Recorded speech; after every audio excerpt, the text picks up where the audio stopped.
E nessa segunda parte, continuaremos a nossa conversa com o Dr. Carlos Felipe. Vamos conversar sobre isso?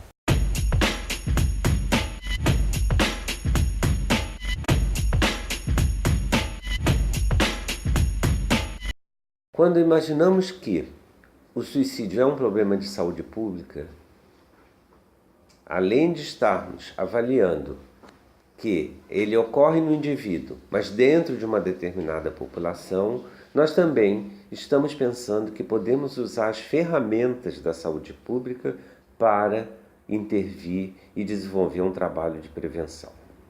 Isso é muito importante, porque existem ferramentas na saúde pública que permitem fazermos algum tipo de intervenção.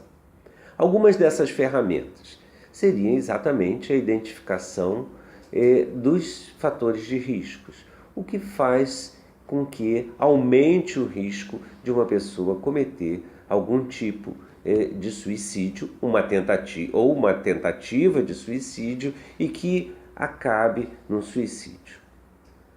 Um fator de risco importante é quando as pessoas já fizeram uma tentativa de suicídio.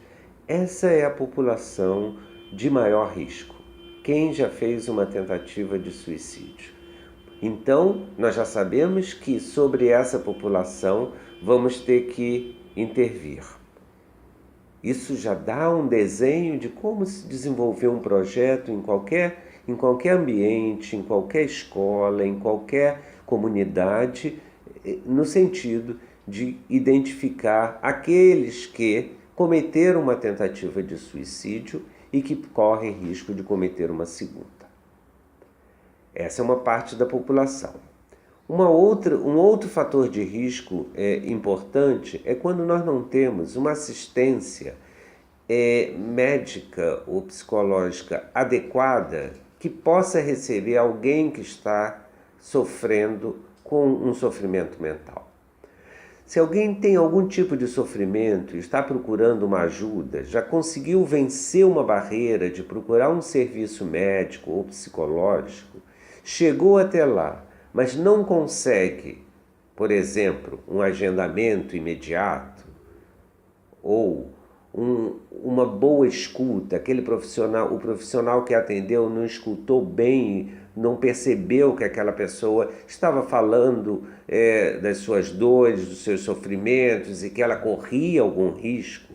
Esse profissional não estava adequadamente treinado para avaliar os riscos do comportamento suicídio.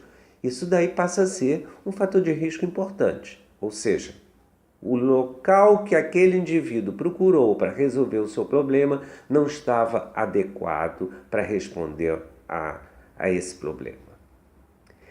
A estigmatização, né? Os mitos, os tabus. A estigmatização principalmente em relação ao paciente que tem um problema mental. Se o paciente tem um problema mental e a população, já de um modo geral, tem estigma em relação, ele vai ter muita dificuldade, vai ter uma dificuldade em relação a procurar um serviço. Mitos e tabus, né? Por exemplo, quem fala que vai se suicidar não se suicida. Isso é um mito e não é uma verdade. As pessoas, quando elas estão falando de que vão se suicidar ou que fazem uma tentativa de suicídio, elas estão comunicando a sua dor. A comunicação é um fator importante na prevenção do suicídio. Tanto que, neste ano, a Associação Internacional de Prevenção do Suicídio, agora no dia 10 de setembro, que é o Dia Mundial da Prevenção do Suicídio, escolheu conectar, comunicar e cuidar como os temas para trabalharmos esse ano. Vamos pensar um pouco nesses conceitos. Conectar nos indica, nos fala de vínculos. Né? O indivíduo que tem vínculos, que tem uma boa rede social, aonde se apoiar, um trabalho que ele se sinta satisfeito, que tem amigos no trabalho, ele consegue construir uma rede vinculada que permite com que ele, nos momentos de dificuldade, podem ser comuns a todas as pessoas, ele possa encontrar um apoio. Então, isso é importante. Conectar, comunicar. O que queremos comunicar? É muito comum observar em alguns, mesmo profissionais de saúde, comentarem: tentou o suicídio, estava querendo se mostrar, chamar a atenção. Chamar a atenção é uma expressão muito comum, né, que a gente escuta entre as pessoas. Fez isso para chamar a atenção. Eu sempre digo assim, fez para chamar a atenção, é porque estava precisando de uma determinada atenção e a gente não está dando atenção. Então a gente tem que dar atenção, tem que ouvir aquilo como um pedido de ajuda, um pedido de sofrimento, porque vamos pensar que esse não é um ato que seja um ato que não seja doloroso para as pessoas também decidir. As pessoas estão em sofrimento. Então é necessário uma certa solidariedade com o sofrimento do outro para que nós possamos intervir. E isso é preciso que os profissionais, principalmente os profissionais de saúde, sejam bem treinados. Então, aí nós já estamos falando de uma outra ferramenta da saúde pública, que são os fatores de proteção. De um modo geral, na saúde pública, a gente tem falado muito dos fatores de risco, menos dos fatores de proteção. Mas aqui a gente já está falando de um fator de proteção.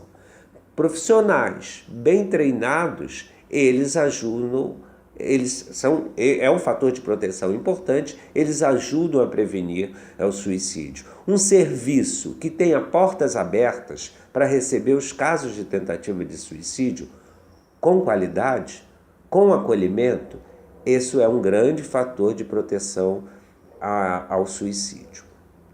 Por isso, nós consideramos que essa é uma questão de saúde pública. E, sendo uma questão de saúde pública, devemos cada vez mais dar visibilidade a ela. E essa é uma outra questão importante. Diz que falar sobre o suicídio pode estimular o suicídio. Não é exatamente falar sobre o suicídio, dar informações ou dialogar sobre esse tema que vai estimular o suicídio. Isso gera, sem dúvida, alguma repercussão sobre a mídia. Os editoriais evitam que os profissionais falem sobre o tema. Isso mais no passado. Hoje a gente está conseguindo romper algumas barreiras nesse sentido. O diálogo é útil. O que não nos interessa é divulgar casos específicos, sejam de pessoas famosas ou cenas, ou sobre os métodos, porque isso realmente não vai ajudar. O que pode ajudar é a gente trazer o tema para a sociedade.